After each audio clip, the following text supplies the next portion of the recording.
नमस्कार, प्रणाम। मैं आपका अपना विशु राय हाजिर हुई विशु वारदात तक एक और नई कहानी के साथ।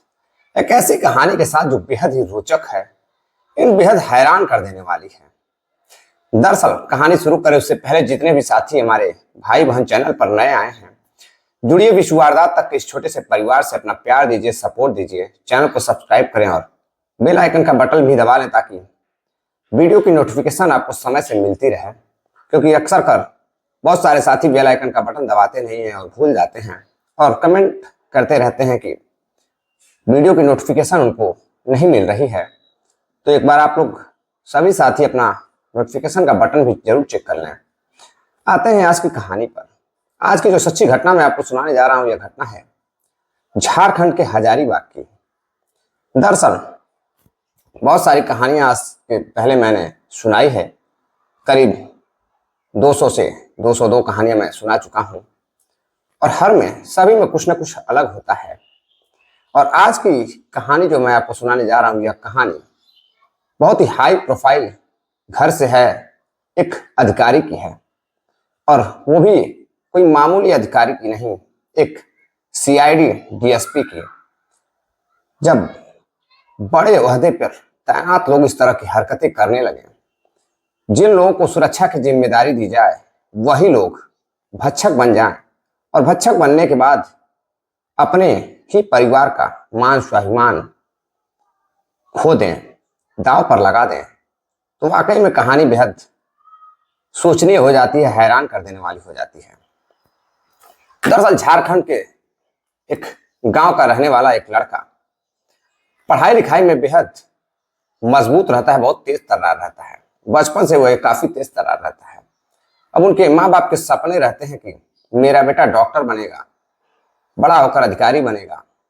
सभी लोग तरह तरह के, माँ और पिता, परिवार अलग अलग सपने सजा रखे थे। बचपन से ही लोग अपने बच्चों को देखकर समझ जाते हैं कि बच्चा किस लाइन पर जाने वाला है, बड़ा होकर चाहे वो जिधर भी जाए। लेकिन जब बच्चे को सही राह दिखाई जाती है तो बच्चा वाकई में वही करता है जो माँ बाप चाहते हैं।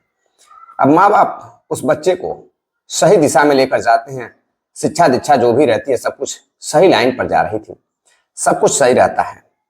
एक दिन लड़का झारखंड के डीएसपी पद पर चयनित हो जाता है। और जब लड़का डीएसपी बन जाता है तो गांव में, पूरे शहर में जो है लोग खुश रहते हैं, उल्लास का माहौल रहता है, सभी लोग मस्त रहते हैं, मिठाइयाँ बांटी जाती है कि भाई गांव का एक लड़का, होनहार लड़का जो काफी तेज तर्रार था, लोगों को उससे काफी उम्मीदें थी और वह लड़का डीएसपी के पद पर तैनात हो गया है, यानी कि डीएसपी बन चुका है। अब जब डीएसपी बन जाता है तो अब उसके घर वाले शादी तलाश करने लगते हैं। अब लोग जब डीएसपी की शादी देख रहे थे तो कई रिश्ते ऐसे आए जो डीएसपी ने मना कर दिया, लड़के ने मना कर दिया, बोला मुझे यह रिश्ता मंजूर नहीं है। कभी लड़की में कमी थी तो कभी जो रिश्ता लेकर आए थे उनके परिवार का जो मेंटेनेंस रहता है, जो भी उनका लेवल रहता है, मैच नहीं करता। अब डीएसपी साहब के घर एक बिहार की राजधानी पटना से रिश्ता जाता है और लड़की बेहद पढ़ी लिखी रहती है और होनहार रहती है और तेज तर्रार परिवार से रहती है और एक आईपीएस की लड़की का रिश्ता जाता है। लड़की के जो पिता रहते हैं वह आईपीएस रहते हैं। आईपीएस के घर से जब डीएसपी के घर रिश्ता जाता है, दरअसल एक आईपीएस के लड़की का रिश्ता इसलिए डीएसपी के घर जाता है क्योंकि डीएसपी भी काफी तेज तर्रार रहते हैं। कुछ दिनों तक उन्होंने नौकरी भी काफी अच्छी खासी की और काफी नाम कमाया, उनका काफी नाम होता है। काफी तेज तर्रार डीएसपी के पद पर वह तैनात थे और काफी तेज तर्रार डीएसपी, जाने माने डीएसपी के नाम से जाने जाते थे। जो उनका नाम था, मैं डीएसपी साहब का नाम आखिरी में जरूर बताऊंगा आप सभी को।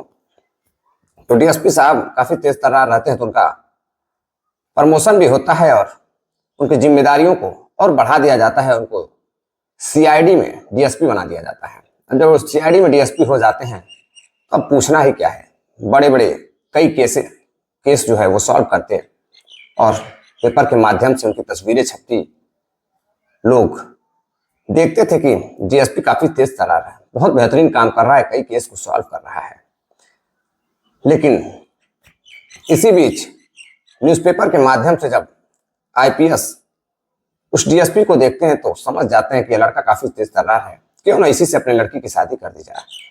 अब वो डीएसपी का एड्रेस निकालते हैं, पता करते हैं और डीएसपी के घर अपनी लड़की का रिश्ता लेकर जाते हैं। जैसे डीएसपी को पता चलता है कि एक आईपीएस के लड़की का रिश्ता आया है और जब फोटो वह देखता है तो लड़की एक ही नज़रों में पसंद आ जाती है और परिवार वालों को भी लड़की बेहद पसंद आ जाती है। अब दोनों की शादी फिक्स हो जाती है और दोनों एक दूसरे से बातचीत करने लगते हैं। बातचीत करते करते अब शादी का समय भी नजदीक आ जाता है और दोनों की शादी हो जाती है। दोनों की शादी हो जाती है तो अब लड़की ससुराल में कुछ दिनों तक रहती है और उसके बाद भाई डीएसपी की पत्नी है और डीएसपी साहब अकेले जो है झारखंड के हजारीबाग में रहते थे। अब उनका परिवार हो चुका था, पत्नी थी, अब पत्नी को भी साथ जाना था। अब हजारीबाग के पास ही एक क्षेत्र लगता है बड़का बाजार। अब बड़का बाजार में वो एक फ्लैट लेते हैं। फ्लैट लेने के बाद अब घर जाते हैं और अपनी पत्नी को लेकर वापस हजारीबाग आ जाते हैं, उसी फ्लैट में रहने लगते हैं। अब जब फ्लैट हो गया, पत्नी भी आ गई, तो अब जो जरूरत की चीजें थी वो सब डीएसपी साहब मंगवा के घर में रख लेते हैं, पूरा सेटलमेंट कर देते हैं। लेकिन अब कमी थी तो घर में एक नौकरानी की। अब बात जब नौकरानी की आती है तो अब एक ऐसी नौकरानी की तलाश थी जो पढ़ी लिखी भी हो, तेज तर्रार भी हो, क्योंकि मामला डीएसपी के घर का था। किसी छोटे मोटे अधिकारी या किसी छोटे मोटे बिजनेसमैन या जो भी कह लें उनके घर का नहीं था, वो भी सीआईडी में डीएसपी। अब काफी ईमानदार और एक अच्छी नौकरानी की तलाश थी। कई लोग कई नौकरानी बताते हैं लेकिन डीएसपी साहब को पसंद नहीं आती है। तभी एक दिन एक लड़की आती है, कहती है साहब मैं आपके यहाँ काम करना चाहती हूँ, मुझे पता चला आप लोग नए नए आए हैं और मैं इस क्षेत्र के कई अच्छे अधिकारियों के घर काम करती हूँ। डीएसपी साहब लड़की को देखते हैं तो लड़की काफी अच्छी लगती है और मेहनती भी नजर आ रही थी। लड़की के चेहरे पर अजीब सी चमक भी थी। डीएसपी साहब कहते हैं ठीक है, तुम काम करना चाहती हो तो मैडम अंदर हैं, मैम से जाकर बात करो, अपनी जो भी तनख्वाह वगैरह है सब क्लियर कर लेना। मैडम से बातचीत करती हैं तो जो नौकरानी रहती है वह कहती है कि मैम जो भी समझ में आए आप दे देना, लोगों से पता कर लीजिएगा, मैं क्या ही बताऊं कि मुझे कितना चाहिए। ठीक है, बस मुझे आपके घर काम करना है, एक रोजगार मिल जाएगा, 3-4 जगह मैं आसपास काम करती हूँ, काफी गरीब परिवार की भी हूँ, जिम्मेदारियां काफी है। तो जो मैडम होती है वो लड़की को कहती है कि ठीक है, तुम पढ़ाई लिखाई भी करो और साथ में काम धाम भी किया करो और पैसों की जरूरत हो तो मुझसे ले लेना। अब डीएसपी साहब की जो पत्नी रहती है अच्छे परिवार से रहती है, पढ़े लिखे परिवार से रहती है, खुद एक काफी शिक्षित महिला रहती हैं। लड़की काम धाम अपना शुरू करती है, रोजाना नौकरानी आती है, काम धाम करके चली जाती है। अब कुछ महीने बीत जाते हैं। इसी बीच पत्नी जब भी उनका मन करता था डीएसपी साहब की पत्नी का, वह अपने मायके जाती थी और माता और पिता से, भाई बहन से मिलती थी, अपने दोस्तों से भी मिलती थी। रह रहकर बीच बीच में कई दिनों के लिए वह नौकरानी के ही बलबूते पर सारा काम छोड़कर वह चली जाती थी। और इधर एक दिन डीएसपी साहब जब आते हैं तो देखते हैं कि मैडम तो चली गई है, नौकरानी घर पर अकेली है। वह नौकरानी को घूर कर देखने लगते हैं और उसके बाद नौकरानी भी जब डीएसपी साहब को देखती है तो वह समझ नहीं पाती है कि डीएसपी साहब मुझे ऐसे क्यों देख रहे हैं। वह कहती है साहब क्या कोई मुझसे गलती हो गई, आप इस तरह क्यों देख रहे हो। डीएसपी साहब अपने पास बुलाते हैं नौकरानी को और कहते हैं कि हाँ, तुमसे एक ही गलती हुई है, आज मैडम घर पर है नहीं और मैं चाहता हूं कि उस गलतियों को सुधार दूं। अब डीएसपी साहब उस नौकरानी के साथ छेड़खानी कहें या फिर धीरे धीरे उस लड़की नौकरानी के साथ जो है शारीरिक संबंध बनाने लगते हैं। अब शारीरिक संबंध बनाने लगते हैं तो सिलसिला शुरू हो चुका था। अब अक्सर कर जब भी मैडम घर पर नहीं होती थी तो वह शारीरिक संबंध बनाने लगते हैं और इसकी जानकारी अब धीरे धीरे पड़ोसियों को हो चुकी थी और मैडम को नहीं थी।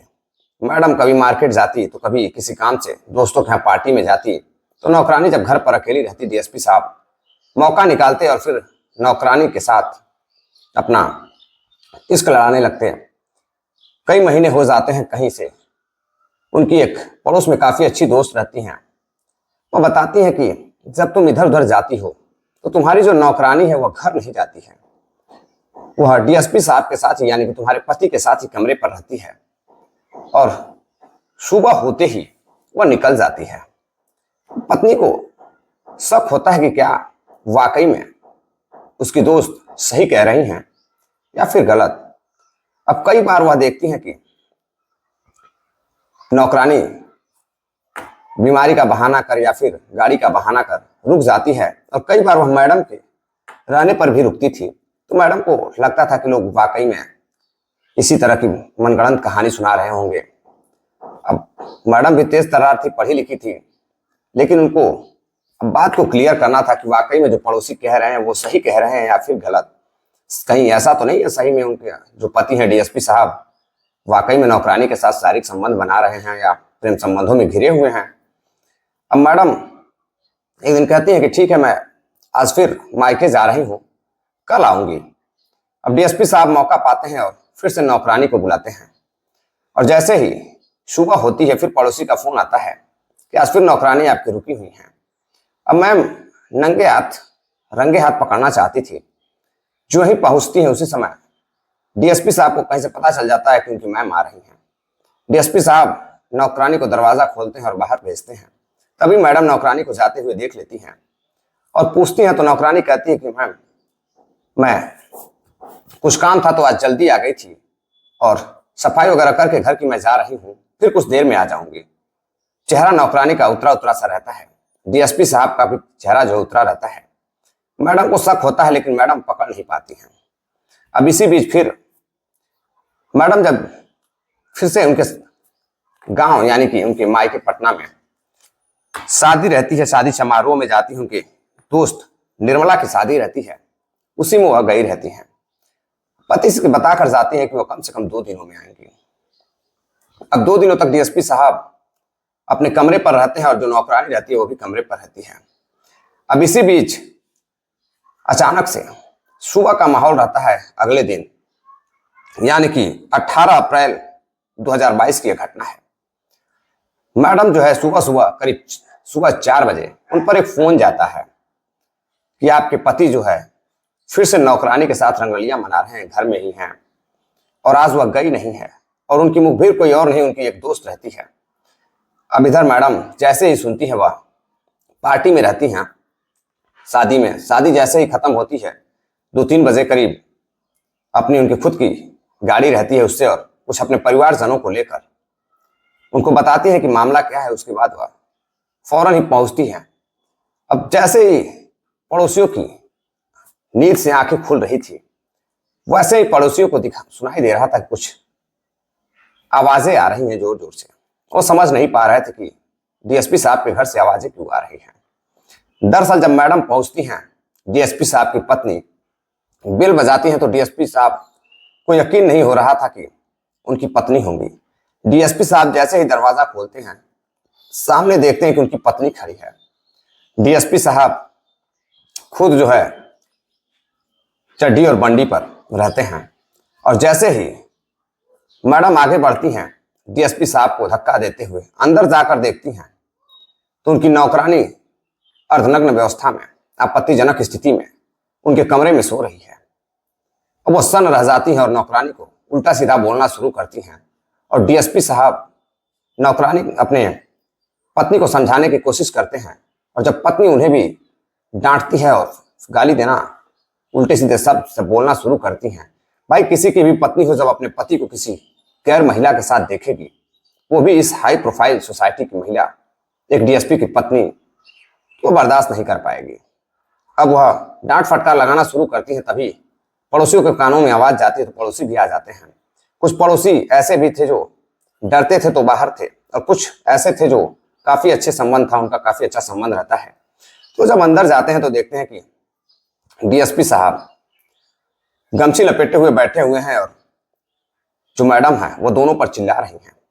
और मैडम सबके सामने कहती हैं कि मेरा पति ये डीएसपी ये दूसरे की सुरक्षा क्या करेगा, मेरे ना रहने पर यह मेरी नौकरानी के साथ शारीरिक संबंध बना रहा था। मैं आज बहुत दिनों से सुन रही थी, लेकिन आज रंगे हाथ दोनों को पकड़ लिया है।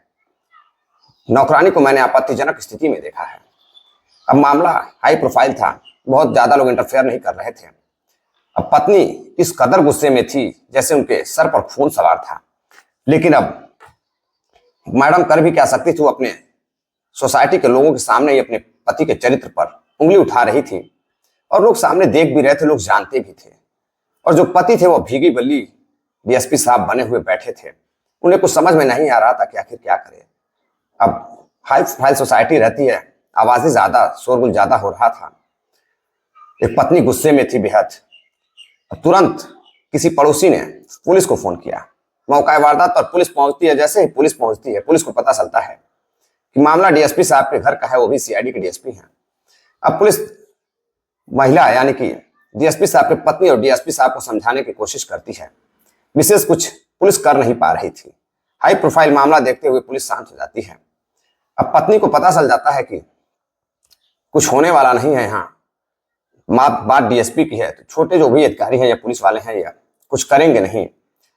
फौरन ही राज्य पुलिस मुख्यालय पर पत्नी फोन लगाती हैं और अपने पति की शिकायत दर्ज कराती हैं और अपने पति की जो दरिंदगी थी, जो उनकी हैवानियत थी, जो नशा इसका चढ़ा हुआ था, उसको उतारने के लिए पत्नी जो है फोन करती है। और उसके बाद वहां से जिले से फिर कुछ फोन आता है, कुछ अधिकारी पहुंचते हैं।